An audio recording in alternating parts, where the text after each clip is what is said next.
All right, today we're going to be talking about ramps and inclines. So what happens when instead of an object free falling through the air or sliding across a surface, I have an object that's actually on an angled surface. So we typically describe this in a couple of different ways. We either say a ramp or an inclined plane. So both of those words mean I'm on a hill, all right? Ramp or inclined plane. For all of these, we're going to assume that the ramp stays at the same angle the whole time. So if this is my angle, that my ramp is at the same angle the whole time. It doesn't like jut up like this and then down like that and then up, right? It's just one constant ramp. So we don't have to worry about any funny business at the end there. So we are going to be on a ramp. So I'm going to draw an object. Well, I wish I had another color. I don't. Now, draw an object on my ramp here. And I'm going to pause and grab real quick another color because I need some. Okay, I have colors now. So normally we could easily draw this free body diagram. We're saying, okay, yes, there is an object on a ramp. If I wanted to draw its free body diagram, it would have mg going straight down. Now, it's on a surface, but that surface isn't flat.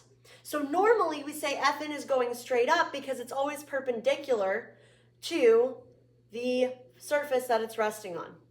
Well, now that surface is at an angle. So the normal force is also off at this angle. So my normal force would actually be going straight up like this.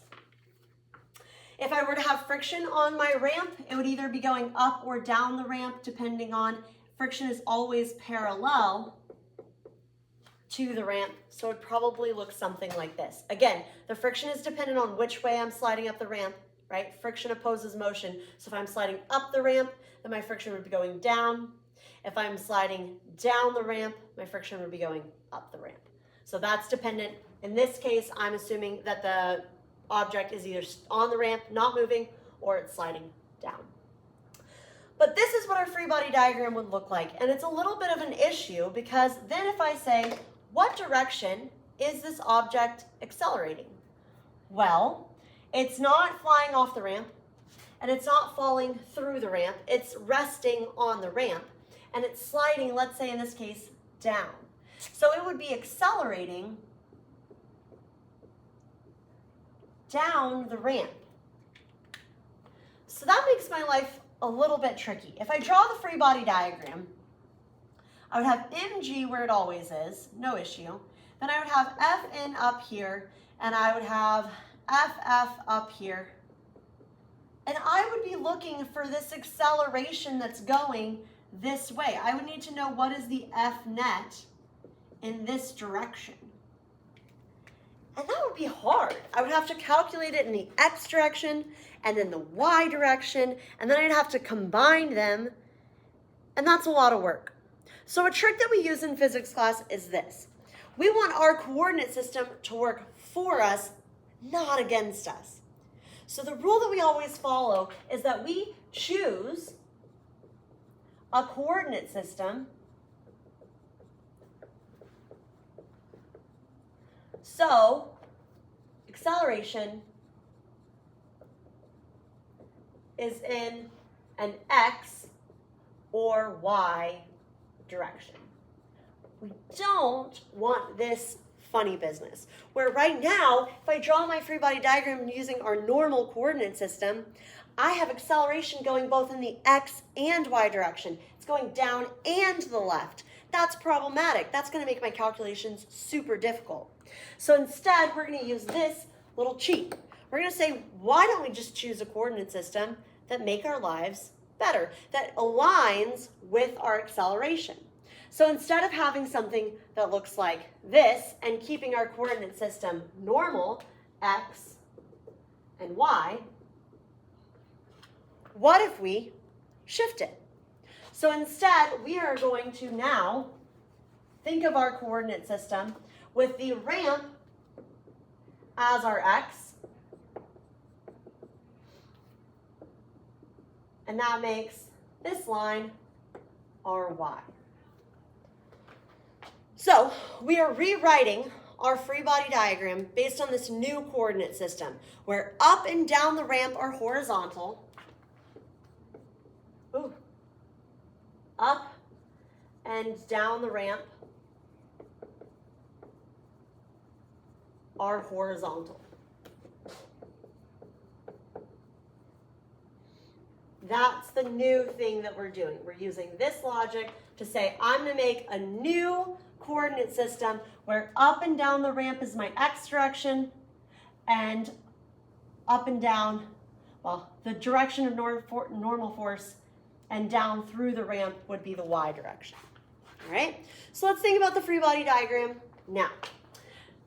With this conversion, Fn is now going straight up, right? It's going straight up out of the ramp. So this is actually now going straight up. Hey, that's cool. That's where Fn normally goes.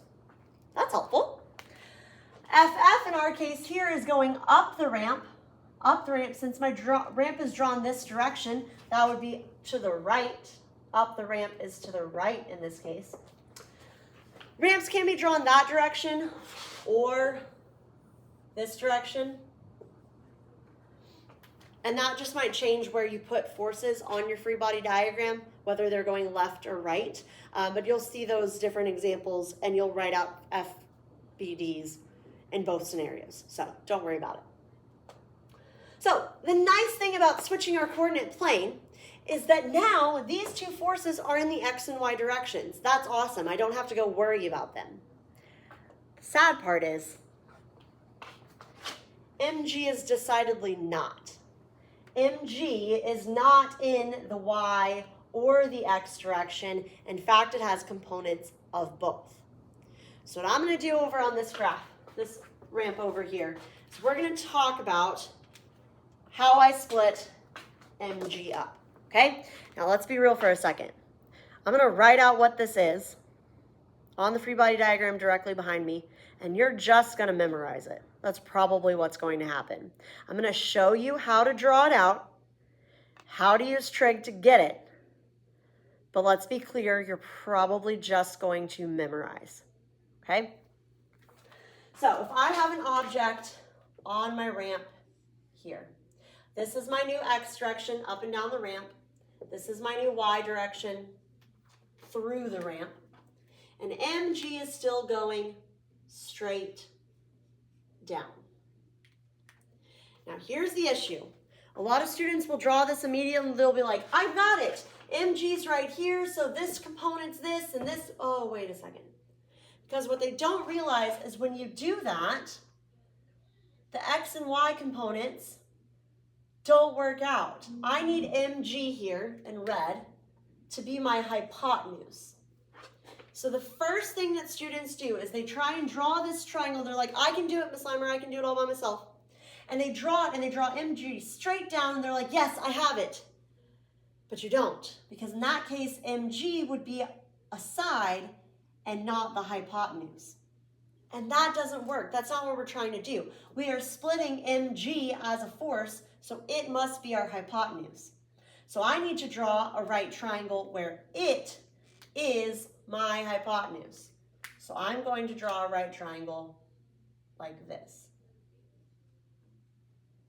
That's my right triangle. This is my vertical side, so the y, and this is my horizontal side, the x.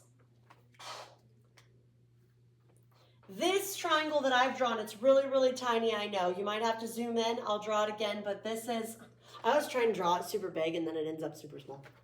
But this is the tiny triangle I'm talking about right here. So what I have to do is figure out which angle in this tiny triangle is theta. So if I erase MG to help me out, in reality, this right here is a 90-degree angle. And this angle in here is 90 minus theta. So that makes this angle right here theta. So that makes my y direction FG cosine theta. So the force of gravity in the y is Fg cosine theta, and the force of gravity in the x is my opposite side, and it's Fg sine theta. That's how I get there. That's how I draw a triangle and use trig to get to this statement here. But this statement here is the one you actually care about. When I draw it on my free body diagram, Fg in the y direction is Fg cosine theta. Fg in the x direction is Fg sine theta. So, by turning our coordinate plane and aligning it with the direction of that acceleration, this is the free body diagram we get. Now, these two could be switched, again, depending on which direction your ramp is pointing. Could be pointing to the left, could be pointing to the right. So these two might be switched, depends on, again, which way is down. In this case, to the left is down the ramp, so this would be Fg sine theta is going down the ramp, and force of friction is going up the ramp. If I had drawn the free body diagram based on that ramp, it would be flipped, right? Because down the ramp would be to the right. Doesn't matter. Depends on your picture. It's not going to change the answer to the question either way. All right? So this is, I'm going to circle it in red because it's really important, and I'm going to leave it up. This is the free body diagram you care about. Fn should be going straight up. Ff is going one horizontal direction. Fg sine theta is probably going the other way. We'll talk about scenarios where that's not true. And then Fg cosine theta is going down. So now that we have this free body diagram, let's use it. Let's solve for something. Real quick, let's write out the F net. F net x would be F minus Fg sine theta. F net y is equal to Fn minus Fg cosine theta. Now, I don't necessarily know what my object is doing in this scenario. Every single question you get is going to be different. It could be sliding up the ramp, could be sliding down the ramp, could be at constant speed, could be accelerating, could be at rest. I don't know what's happening in the x direction. So in each question, I'm going to have to figure that out and plug in either MA or 0. But in the y direction, all of these objects will be at rest vertically on the ramp. They will be sitting on the ramp. They might be sliding up it, sliding down it, at rest, but vertically, they're not going anywhere. So F net y is always equal to 0, and Fn would be equal to Fg cosine theta. Unless somebody's attached a string and is pulling on it upwards or something super weird is happening, this statement is also pretty much always true.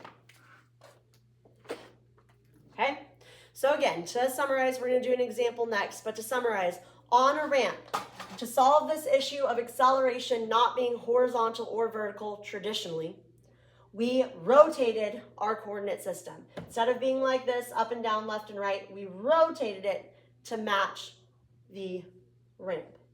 By doing so, we get this free body diagram. We had to split gravity, since it goes straight down. We had to split it into two components. Fg cosine theta going down, it will always be going down.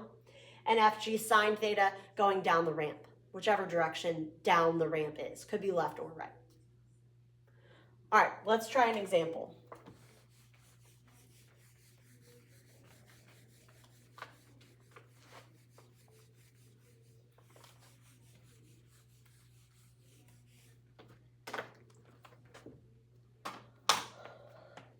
A box of mass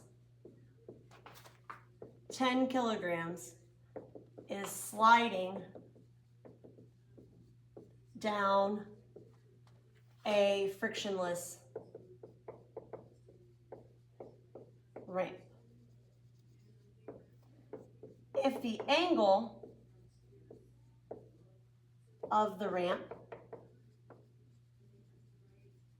is 20 degrees, what is the box's acceleration?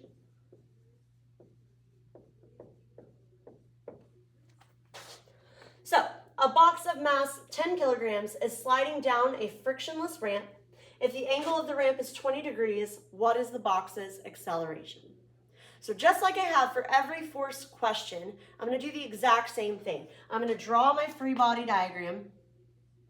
So I have FG, it's on a ramp, so this is FG cosine theta. Fn is going straight up. And then I'm going to say that to the right is down the ramp. If I'm not drawing a picture of the ramp, I'm always going to assume down the ramp is to the right. It makes my life simple because that's the positive direction, but technically your answer will be correct whether you do this or to the left. Does not matter. So, based on this, I'm going to write out my F net equations. F net x is equal to Fg sine theta. F net y is equal to Fn minus Fg cosine theta.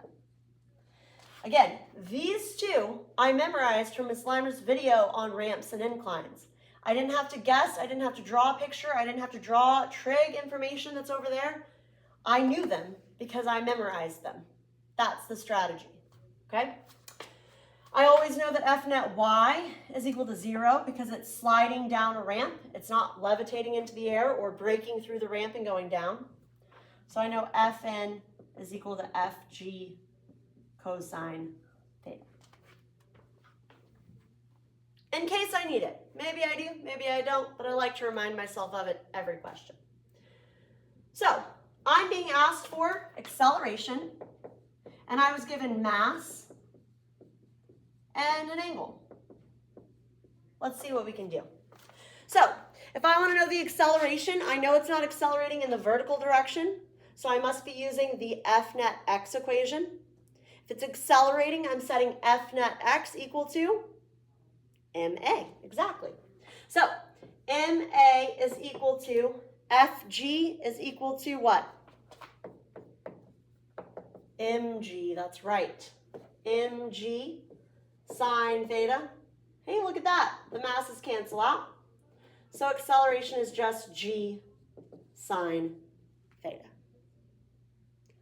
So if they had given me no numbers at all and asked what's the acceleration, boom. This is called derivation.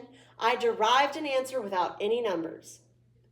I always work my problems this way without numbers first because then I get to practice derivation in every question that I do, which is really helpful. Last thing I can do is plug in numbers. So g is 9.8 times the sine of 20. Believe it or not, everybody borrowed all of my calculators today, so I don't know if I have one around. I can see my calculators in the back of the classroom, but somebody was borrowing it. On. I don't like Casios. Oh, I don't know how to get to the, I'm giving up on that. Menu. 1. I got it. Okay. 9.8 sine of 20. 3.35.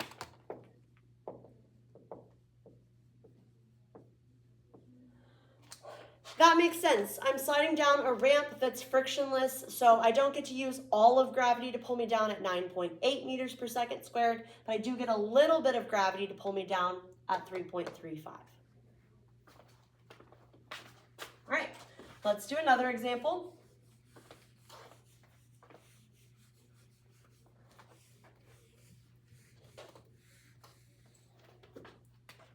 A box of mass 10 kilograms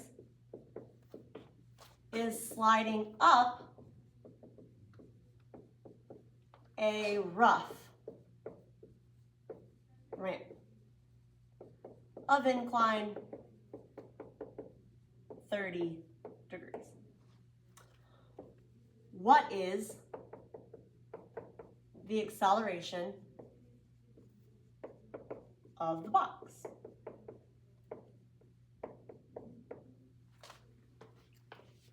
All right, so just like every problem that we ever do in forces, we are going to draw a free body diagram first. So this is on a ramp. My free body diagram on a ramp looks like FG cosine theta going down, FN going straight up, FG sine theta. I've decided that this is down the ramp. So I always, if I'm not drawing a picture, I'm going to choose that down the ramp is to the right. What about friction? Which way is it pointing? So this says that the object is sliding up the ramp. So in my case, that would be up to the left, right? So it would be to our left. So then which way would friction be going? Well, if it's moving to the left, friction opposes motion, so it must be to the right. So F. Perfectly possible. That works. Let's write out some F net equations. F net x is equal to FF plus FG sine theta. F net y is equal to Fn minus Fg cosine theta. Again, always in the y direction. It's not levitating, it's not falling, so it's y direction is equal to 0. So Fn is equal to Fg cosine theta, just in case we need it. All right, we're looking for acceleration again. It's accelerating, in our case, horizontally, because that's up and down the ramp. So I'm going to use this horizontal F net equation, and I'm going to set it equal to ma. So ma is equal to force of friction. Hey, don't we have an equation for that? I think we do. The force of friction is UK Fn plus Fg sine theta. Ma is equal to, hey, Fn, I know what that is. It's Fg cosine theta. I'm also going to plug in the Fg is mg. So Fg, mg, cosine theta plus mg, I need an eraser,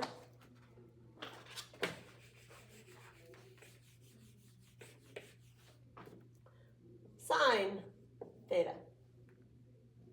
The masses are everywhere, so they can cancel out. So acceleration is mu k g cosine theta plus g sine theta. A quick thing to practice when it comes to derivation, right? This is derivation because I haven't put a number in yet. Who needs numbers? I don't.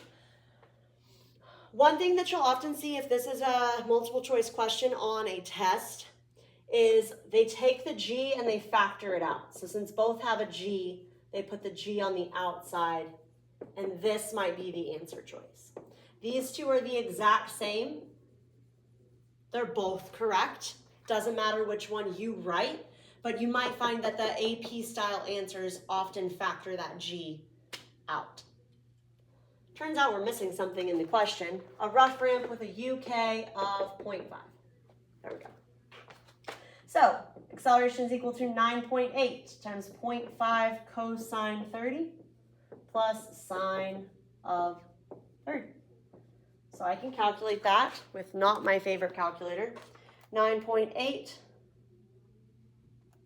0.5 cosine 30. Hope this person's calculator is in degrees.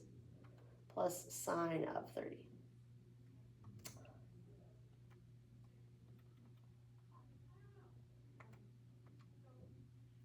Ooh, who does that?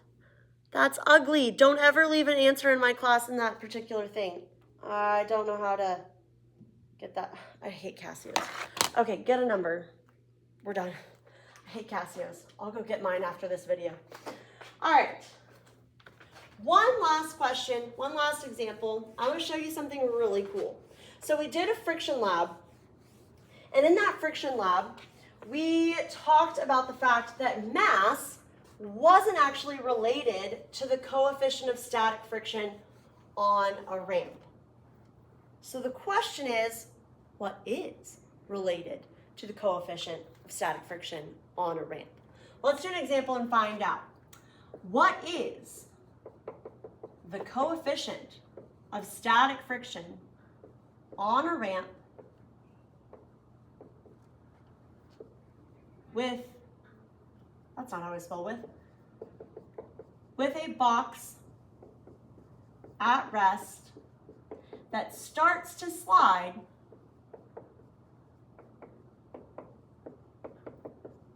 at 38 degrees. So my question is, what is the static coefficient of friction on a ramp, the box at rest that starts to slide only at 38 degrees, right? In our friction lab, we had those shark fins and we raised them up until the box slid down. That's how we found the coefficient of static friction, because obviously everything less than that wasn't that max static friction force. We needed that max static friction force to get it to move. So, like we do with all force questions, we're going to start with a free body diagram. So in this case, Fg cosine theta goes down, Fn goes up. I'm not told which way my ramp is going, so I'm going to say Fg sine theta is going down. So if my object is at rest, which way is friction going? To be at rest, I'm not accelerating, so my forces must be balanced. So my net force in the horizontal must be 0. So if I have a force going to the right, I must have a force going to the left. So friction is that way. Let's write out our F net equations. F net x is equal to Fg sine theta minus Ff. F net y is equal to Fn minus Fg cosine theta. Anytime an object's sliding on a ramp, the F net y is 0. So Fn is equal to Fg cosine theta, just in case I need it. Notice that hasn't changed for the 3 examples I've done. So it might be something where I can memorize that and I don't have to write it out every single time. But double check your free body diagram to make sure those are the only 2 forces. If for some reason somebody ties a rope around it or attaches it to something or whatever, it could change. So double check it.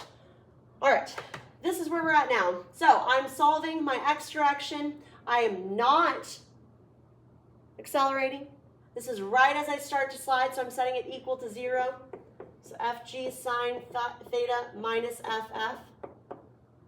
So they must be equal to each other. Fg sine theta minus, or equal to mu s. What's Fn? Right? Fg cosine theta. If I rewrite this with mg, I notice that there's an mg on both sides, so I can cancel those out. I want to get us by itself. So what should I do? What us by itself currently, it's multiplied to a cosine theta. So I divide by cosine theta. Us is equal to sine divided by cosine is which trig function? Tangent. I just derived that.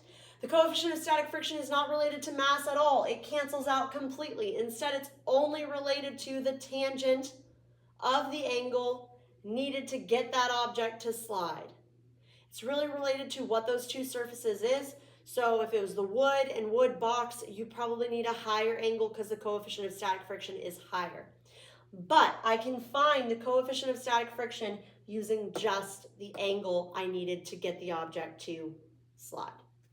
So if ours was 38, the US is tangent of 38. I can do that on this stinky calculator, hopefully. 0.78.